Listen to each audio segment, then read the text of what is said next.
இதை சாப்பிட்றதுக்காகவே கடைக்கு போகணுன்னு அவசியமே இல்லை.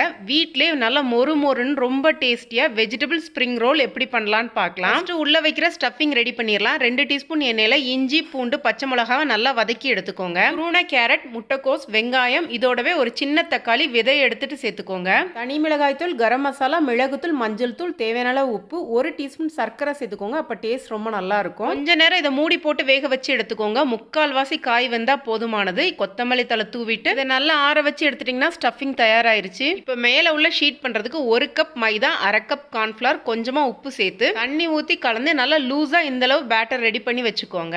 நான்ஸ்டிக் பேன் மிதமான சூட்டில் இருக்கணும். கொஞ்சமாக மாவை சேர்த்து இந்த மாதிரி சுற்றி எடுத்துக்கோங்க. லோ ஃப்ளேம்லேயே வச்சிருங்க. கொஞ்ச நேரத்தில் ஓரங்கள்லாம் இந்த மாதிரி விட்டு வர ஆரம்பிக்கும். இப்போ ஷீட் எடுத்துடலாம். இந்த ஷீட்டை அடுக்க முன்னாடி மைதாவை டஸ்ட் பண்ணி வச்சுக்கோங்க. ஒரு ஷீட்டுக்கும் நடுவுலையும் மைதாவை டஸ்ட் பண்ணிங்கன்னா ஒன்னோட ஒன்று ஒட்டாமல் இருக்கும். இப்போ ஒரு ஷீட் எடுத்து வச்சுக்கோங்க. இங்கே மைதாவை தண்ணியில் கரைச்சி பேஸ்ட் மாதிரி ரெடி பண்ணி வச்சிருக்கிறேன். ஒரு ஓரத்தில் நம்ம ரெடி பண்ணி வச்சிருக்க வெஜிடபிளை வச்சுட்டு இந்த மாதிரி 3 பக்கமும் மடிச்சதுக்கு அப்புறமா மைதா பேஸ்ட்டை எல்லா பக்கத்துலையும் அப்ளை பண்ணிட்டு டைட்டா இந்த மாதிரி ரோல் பண்ணி எடுத்துக்கோங்க. உள்ள இருக்க வெஜிடபிள் வெளியில வராத மாதிரி சீல் பண்ணி எடுத்துக்கோங்க. எண்ணெய் காஞ்சதுக்கு அப்புறமா மிதமான சூட்டில் வச்சு பொன்னிறமா ஆகிற வரைக்கும் பொரிச்சு எடுத்துட்டீங்கன்னா குழந்தைங்களாம் விரும்பி சாப்பிட்ற வெஜிடபிள் ஸ்ப்ரிங் ரோல் தயாராயிருச்சு. கண்டிப்பா ட்ரை பண்ணி பார்த்துட்டு கமெண்ட் பண்ணுங்க. வீடியோ பிடிச்சிருந்துச்சுன்னா லைக் பண்ணுங்க. நன்றி, வணக்கம்.